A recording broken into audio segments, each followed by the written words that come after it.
Hello,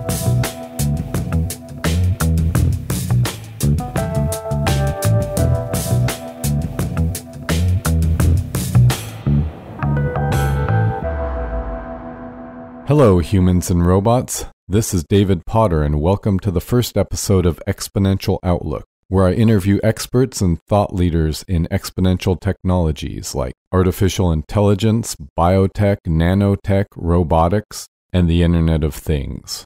In this episode, I'm having a chat with Sam Greengard, the author of the upcoming book, The Internet of Things, from the MIT Press. Sam is an author and a writer. He writes articles for Baseline, CIO Insight, Channel Pro, and Wired, and he focuses mainly on business and technology. Sam, welcome to the Exponential Outlook podcast. Hi. You've written a book called The Internet of Things. Would you give us the basics of the Internet of Things?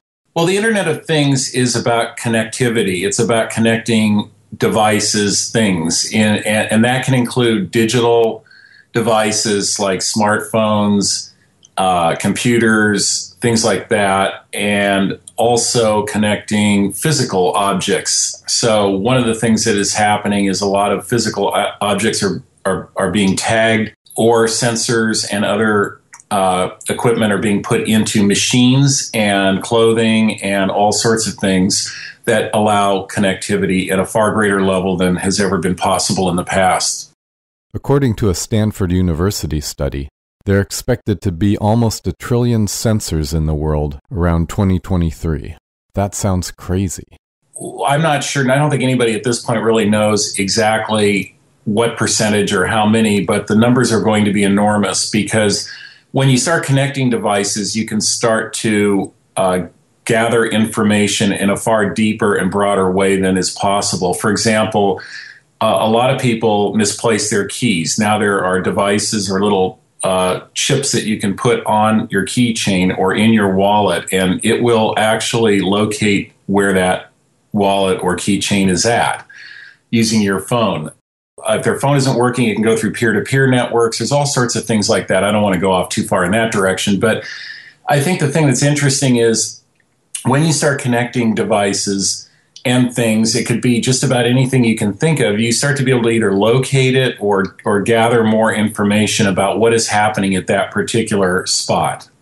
So we're seeing the Internet of Things used in a lot of different ways across a lot of different industries, everything from agriculture to manufacturing to tracking foods through the supply chain, so that if something is not stored correctly, the temperature isn't correct, it can be identified immediately and pulled out, things like that.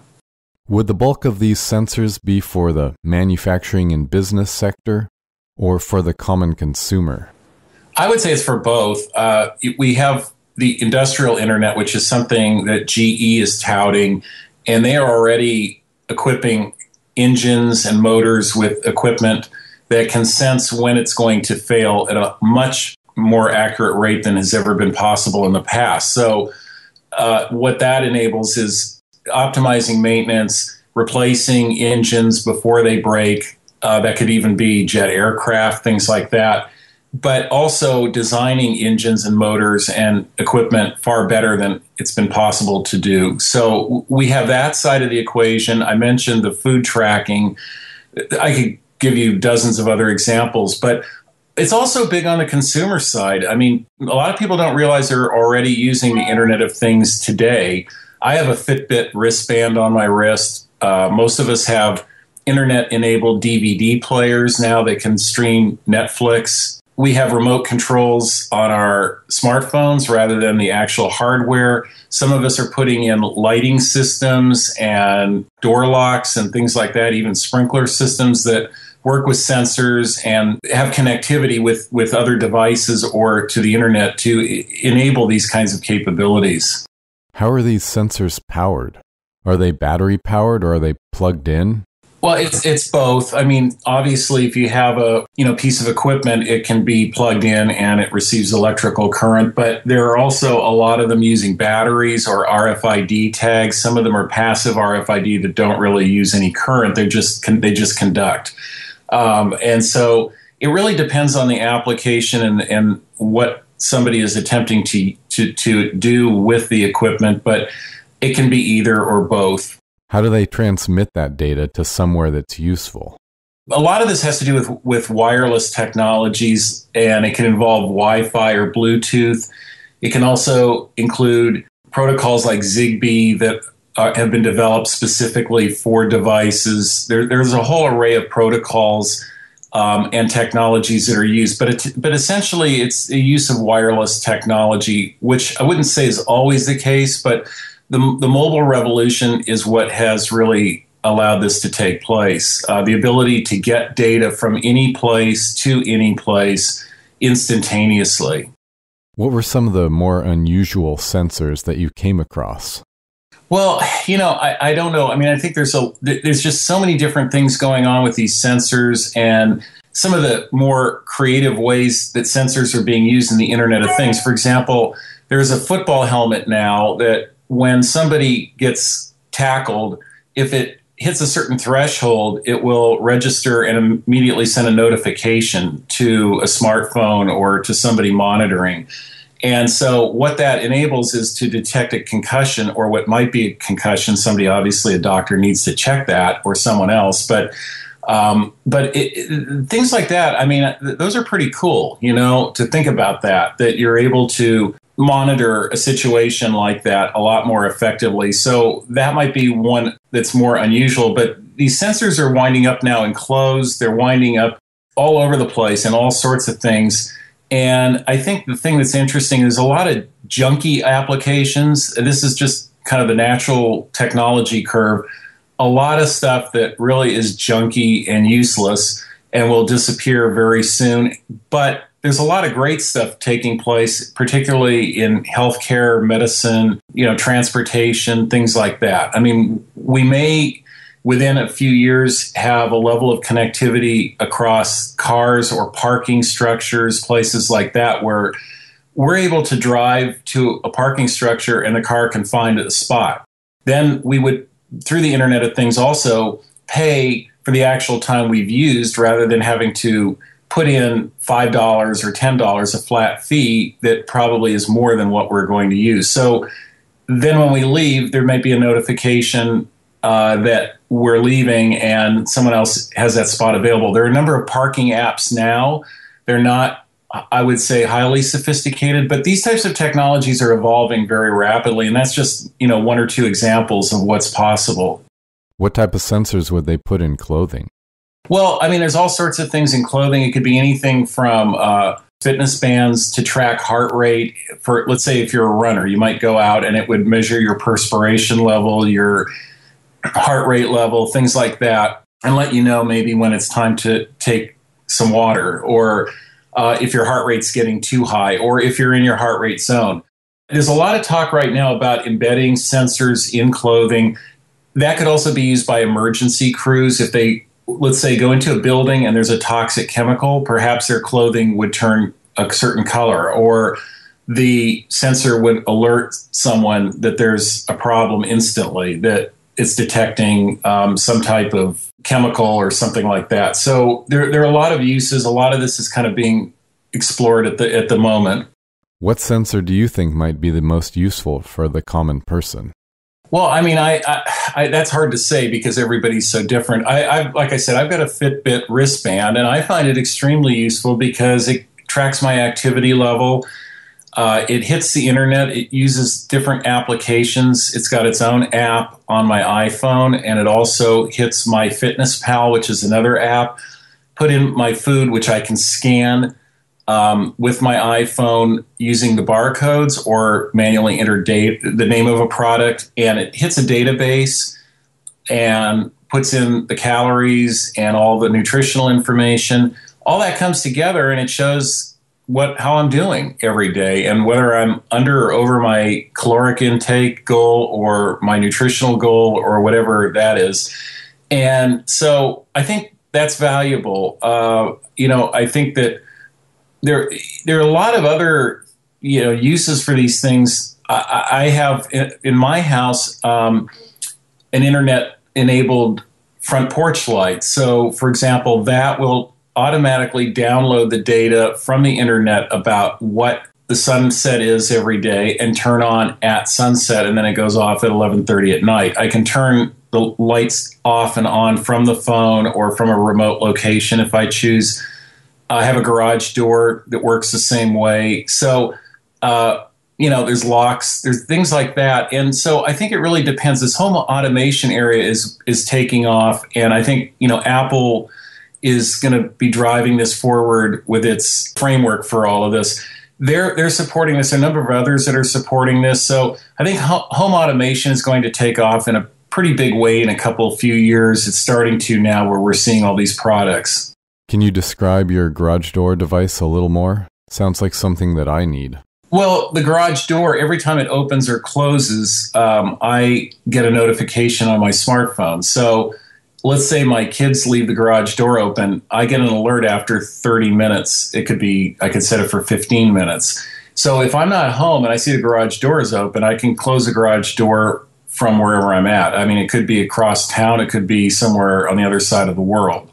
So if someone needed to get in, for example, I could open the garage door manually. Or if I have internet-enabled key locks, you can issue temporary codes or open or close those doors, just by pressing a button. With these sensors everywhere, will stolen property become a thing of the past? Well, I think, you're getting into an area that's really interesting, and that is, in a sense, security. And I do think that while the Internet of Things can help track devices or objects, and it may reduce some types of crime, it could also lead to increases in other types of crime. One of the things that I write about in the book, and is a little bit scary, is the use of this technology in new and creative ways for bad purposes, which could include using small drones or nanobots, things like that, to commit murder or assassinations, or using them for terrorist type activities. We're looking at the internet right now, and I don't think anybody would argue it's a mess with breaches and stolen data. Maybe we're seeing, I think in most places, I'm not saying everywhere, there have been decreases in crime, physical crime, over the last 25, 30 years, but we're seeing a huge spike in cyber crime. And it's getting to be at an almost epidemic proportion. So technology is neither good nor bad. It's how people use it. But the technology will enable more powerful ways to commit crimes, to steal things. And I never underestimate the minds of criminals to think up new and creative ways to steal things. So I'm not really sure, what's going to happen. I mean, I don't think any of us has a crystal ball, but I think there's reason for concern with technology and the way it's emerging. We really need to think about a framework for security and protecting data, particularly because if data is stolen from, a company that's, let's say, developing a product that for whatever, Microsoft or Apple or whatever, and let's say a foreign government gets it, they can go ahead and obviously have a very strong advantage that undermines the economic capabilities of the company doing the inventing. And we're already seeing these bugs planted in industrial systems. There was the Stuxnet virus, and that involved Iran and their development of a nuclear reactor. And now the U.S. has found malware in key systems, and we're starting to see more and more of this. So I think we really need to think through these things and not just toss everything out there and just see what sticks and what doesn't. Will we just get used to being surrounded by sensors everywhere? Yeah, I mean, there's just an enormous proliferation of these sensors. They're probably going to be everywhere and used for all sorts of things. I could go through all kinds of futuristic scenarios with you, but it's not out of the realm of possibility that you will be connected to the internet and the Internet of Things almost constantly through the day. Although as we get way deeper into that, it just becomes more normal. We don't always think we're connected to our telephone, or we just think of it as a telephone. We don't think of it as some amazing technology nowadays, right? But when it was first invented I think it was the 1920s, well, when it first became commercially used in the 1920s, it was invented before that.